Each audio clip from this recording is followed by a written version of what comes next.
പ്രത്യാശയുടെ ക്രൂശിൽ എന്ന ഈ തപസ്സുകാല എപ്പിസോഡിലെ പ്രേക്ഷകരായ നിങ്ങളെല്ലാവർക്കും ഈ അവസരത്തിൽ പ്രത്യേക പ്രാർത്ഥനകളും ദൈവാനുഗ്രഹങ്ങളും നേരുന്നു. തപസ്സുകാലം തിരിച്ചുവരവിൻ്റെ ഒരു കാലമാണല്ലോ. അതാണ് നമ്മൾ തപസ്സുകാലം ആരംഭിച്ചപ്പോൾ വിഭൂതി ബുധനാഴ്ച ജോയൽ പ്രവാചകൻ്റെ പുസ്തകത്തിലെ 2-ാം അധ്യായമാണ് നാം വായിച്ചു കേട്ടത്. അധ്യായം ആരംഭിക്കുന്നത് ഇപ്രകാരമാണ്: കർത്താവ് അരുൾ ചെയ്യുന്നു, ഇപ്പോഴെങ്കിലും നിങ്ങൾ വിലാപത്തോടും ഉപവാസത്തോടും നെടുവീർപ്പോടും കൂടെ എൻ്റെ അടുക്കലേക്ക് തിരിച്ചു വരുവിൻ. അതേ പ്രിയമുള്ളവരെ, ദൈവമായ കർത്താവിൻ്റെ അടുക്കലേക്ക് മടങ്ങി വരുന്ന കാലഘട്ടമാണ് തപസ്സുകാലം.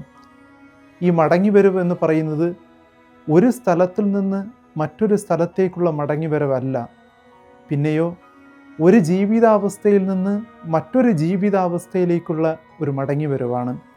എന്ന് പറയുമ്പോൾ ലൗകികതയിൽ നിന്ന് ദൈവത്തിലേക്കുള്ള ഒരു മടങ്ങിവരവും, അന്ധകാരത്തിൽ നിന്ന് പ്രകാശത്തിലേക്കുള്ള ഒരു മടങ്ങിവരവും, ശത്രുതയിൽ നിന്ന് സ്നേഹത്തിലേക്കുള്ള ഒരു മടങ്ങിവരവും, ഈ ജൂബിലി വർഷവുമായി ബന്ധപ്പെട്ട് പറയുകയാണെങ്കിൽ നിരാശയിൽ നിന്ന് പ്രത്യാശയിലേക്കുള്ള ഒരു മടങ്ങിവരവാണ് ഈ തപസ്സുകാലം.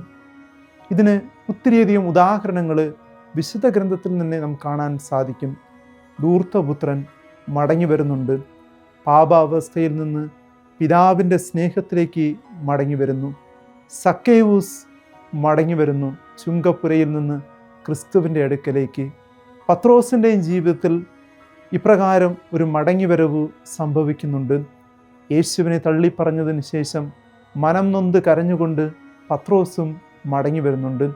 പ്രിയമുള്ളവരെ, അപ്രകാരമുള്ള ഒരു മടങ്ങിവരവാണ് ഈ തപസ്സുകാലം നമ്മളിൽ നിന്ന് പ്രതീക്ഷിക്കുന്നത്. അങ്ങനെയെങ്കിൽ കർത്താവിൻ്റെ അടുക്കിലേക്ക് മടങ്ങി വരുവാൻ നമുക്ക് ആത്യന്തികമായി വേണ്ടത് നാം ഇപ്പോൾ നിൽക്കുന്ന അല്ലെങ്കിൽ നാം ഇപ്പോൾ ആയിരിക്കുന്ന ജീവിതാവസ്ഥയല്ല യഥാർത്ഥത്തിൽ നാം ആയിരിക്കേണ്ട ജീവിതാവസ്ഥ, അല്ലെങ്കിൽ നാം ആരും തന്നെ ഇപ്പോൾ ജീവിക്കേണ്ട രീതിയിലല്ല ഇപ്പോൾ ജീവിക്കുന്നത് എന്ന തിരിച്ചറിവുണ്ടാകുമ്പോഴാണ് നമുക്ക് യഥാർത്ഥത്തിൽ മടങ്ങിവരവിൻ്റെ ആരംഭം കുറിക്കുന്നത്. ധൂർത്തപുത്രൻ്റെ ഉപമയിൽ ധൂർത്തപുത്രൻ പാപത്തിലായിരുന്നപ്പോൾ ധൂർത്തപുത്രനെക്കുറിച്ച് വിശുദ്ധ ലൂക്കായുടെ സുവിശേഷം 15-ാം അധ്യായം 17-ാം വാക്യത്തിൽ നാം വായിക്കുന്ന പ്രകാരമാണ്, അവന് സുബോധമുണ്ടായി. പ്രിയമുള്ളവരെ, മടങ്ങി വരണമെങ്കിൽ ആത്യന്തികമായി നമുക്കുണ്ടാകേണ്ടത് സുബോധമാണ്. അതായത് ഞാനിപ്പോൾ ആയിരിക്കുന്ന ജീവിത അവസ്ഥ ശരിയായ അവസ്ഥയല്ല, ഇവിടെ ഇങ്ങനെ ജീവിക്കേണ്ടവനല്ല, മറിച്ച് കൂടുതൽ ദൈവത്തോട് ഞാൻ അടുക്കേണ്ടവനാണെന്നുള്ള ആ സുബോധം ഉണ്ടാകുമ്പോഴാണ് നമ്മൾ കർത്താവിൻ്റെ അടുക്കിലേക്ക് മടങ്ങി വരുവാനായി പരിശ്രമിക്കുന്നത്. വിശുദ്ധ ജോൺ പോൾ രണ്ടാമൻ പാപ്പ ഇന്നിൻ്റെ തലമുറയെക്കുറിച്ച് പറഞ്ഞത് ഇപ്രകാരമാണ്: ഇന്നിൻ്റെ തലമുറയ്ക്ക് നഷ്ടപ്പെട്ടത് 2 കാര്യങ്ങളാണ്. ഒന്ന് വിശ്വാസം, മറ്റൊന്ന് കുറ്റബോധം.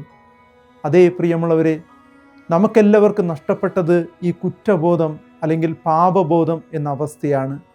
നാം ചെയ്യുന്നത് പാപമാണ് എന്ന തിരിച്ചറിവ് പോലും നമുക്കുണ്ടാകുന്നില്ല. എല്ലാ തെറ്റുകളും ശരിയായി വ്യാഖ്യാനിക്കപ്പെടുന്ന ഒരു കാലഘട്ടമാണ്. എല്ലാ അധാർമിക പ്രവൃത്തികളും ധാർമ്മികമായ ഒരു കാര്യമായി പരിഗണിക്കപ്പെടുന്ന ഒരു കാലഘട്ടത്തിലാണ് നാം ഇന്ന് ജീവിക്കുന്നത്. ഈ ഒരു കാലഘട്ടത്തിൽ ഞാൻ ചെയ്യുന്നത് തെറ്റാണ്, ഞാനൊരു പാപിയാണ് എന്നുള്ള സുബോധമുണ്ടാകുന്നവർക്ക് മാത്രമേ കർത്താവിൻ്റെ അടുക്കലേക്ക് മടങ്ങി വരുവാനായിട്ട് സാധിക്കുകയുള്ളൂ. അപ്രകാരം സുബോധമുണ്ടായി മടങ്ങി വന്ന ഒരു വിശുദ്ധനാണല്ലോ വിശുദ്ധ അഗസ്റ്റിൻ.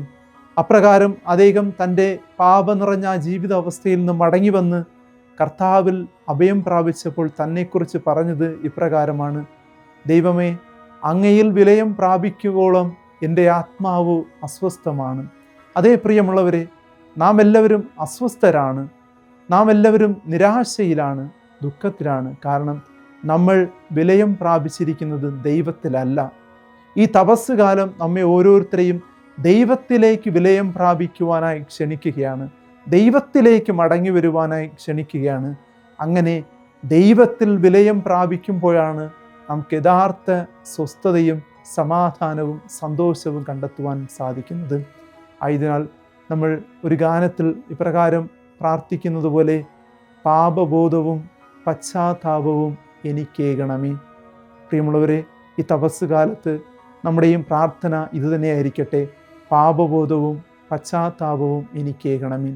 ഇതുണ്ടെങ്കിൽ നമുക്കും മടങ്ങി വരാൻ സാധിക്കും, ദൈവത്തിൽ വിലയം പ്രാപിക്കാൻ സാധിക്കും, യഥാർത്ഥ സമാധാനവും സന്തോഷവും സ്വസ്ഥതയും നമുക്ക് അനുഭവിച്ചറിയാൻ സാധിക്കും. ദൈവം നിങ്ങളേവരെയും സമൃദ്ധമായി അനുഗ്രഹിക്കട്ടെ.